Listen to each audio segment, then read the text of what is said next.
This is Diane, and today I want to talk about being true to ourselves, respecting our own boundaries, and getting to know ourselves. So, okay, I've been thinking a lot about this lately.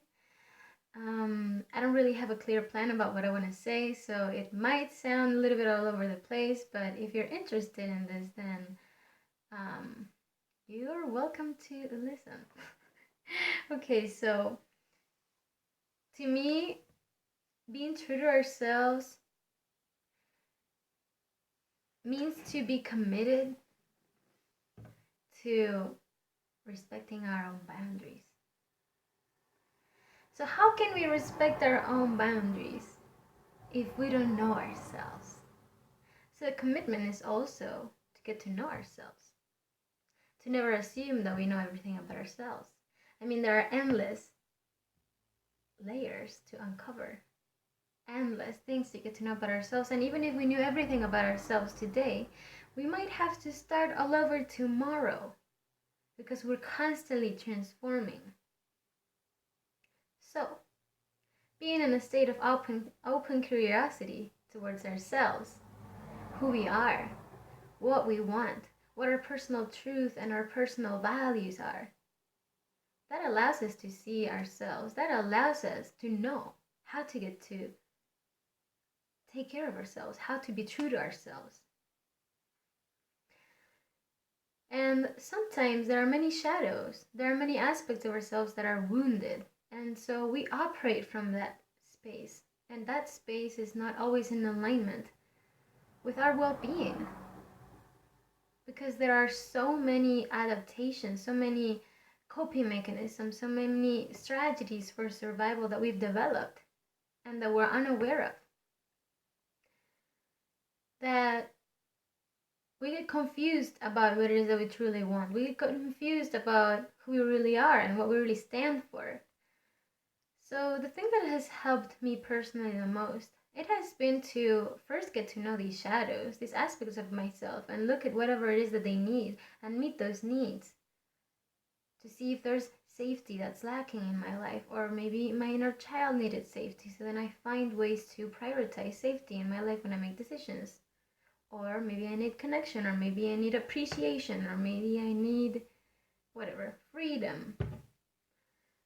And then another thing that has helped me through this path,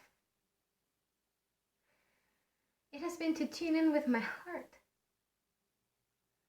Because our hearts are directly linked with the core of ourselves, with our own personal truth, with our higher selves, and even with our life purpose. And when we really tune into our hearts through all of those shadows, through all of that darkness, we reach the answers. We reach the right decisions to make. We reach guidance. We find that vision. But we need to be willing, of course, to get to know what that truth is. And sometimes that's going to mean facing uncomfortable situations. Sometimes that's going to have to mean admitting to the ways in which we've betrayed ourselves. That's deep. Yeah, admitting to the ways in which we've violated our own boundaries, admitted the ways in which we've even hurt other people, intentionally or not. Admitting to so many things that might challenge our ideas about ourselves, the things we identify ourselves with, and that's uncomfortable, especially for the ego. And it's okay. It's okay that it's uncomfortable. It's part of this whole process of self-discovery, and it is part of being true to ourselves.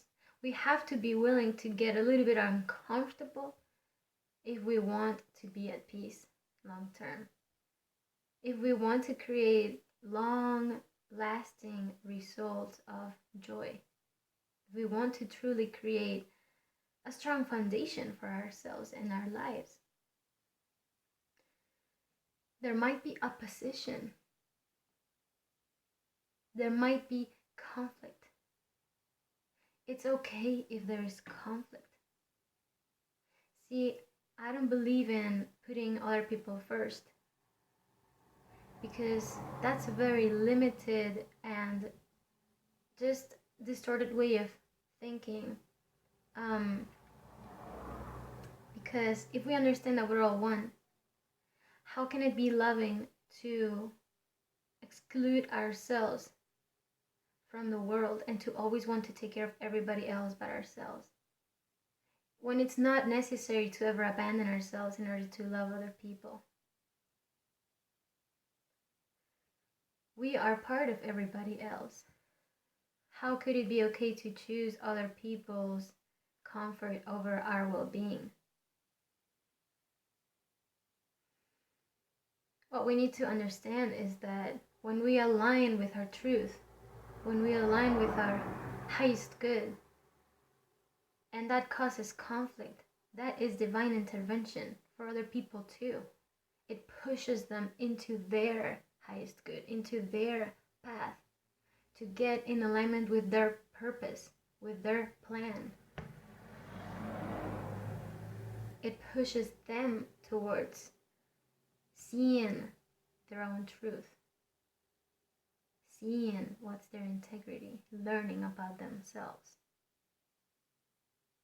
And chances are that if you cause conflict around you, or if there's challenges that arise between you and other people, circumstances, when you are true to yourself, it's because those people are not in alignment with their truth and they're not being true to themselves.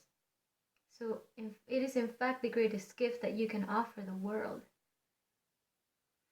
Of course, it is scary to face the possibility of being rejected, being judged, being abandoned. I mean, that's the main reason why we cross our own boundaries. That's the main reason why we're not true to ourselves. But is it really worth it if there is no belonging in the first place at all?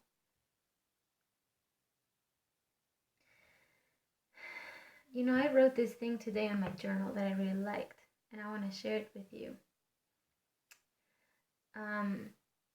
Because there have been many times in my life in which I've not expressed, in which I haven't expressed the way that I truly feel, in which I haven't said no, in which I haven't asserted a boundary, because I was too afraid to hurt somebody else, or to make them feel ashamed, or to make them feel uncomfortable.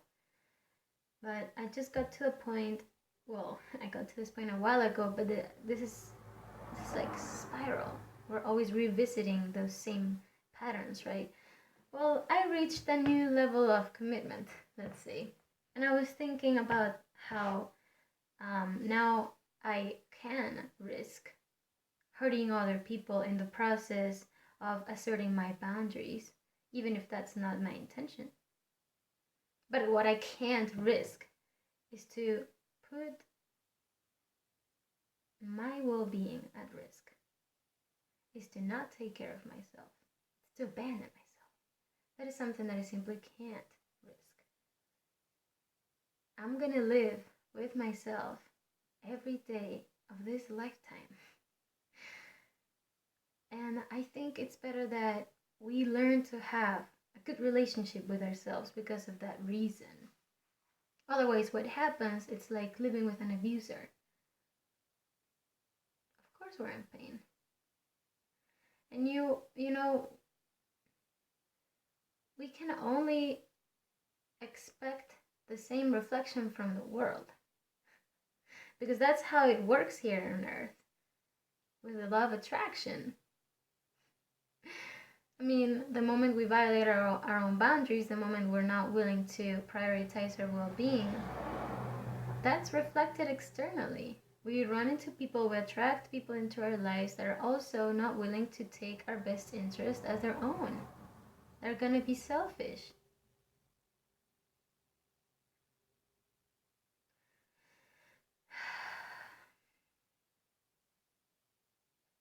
What are we willing to risk in order to live a life that we want to live? in order to be at peace within ourselves, it takes commitment. It takes commitment. We can only have that inner peace when we're true to ourselves.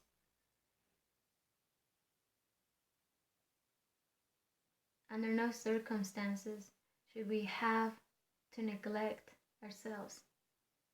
That's unnecessary. We need to break that commitment, that idea, that limited belief already. We've been taught that, but it is not true. We never have to choose. We never have to sacrifice.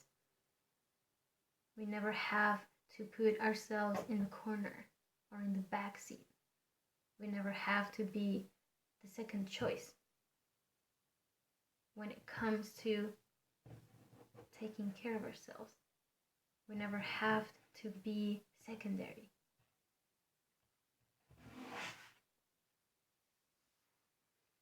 What results are we expecting to gain from that?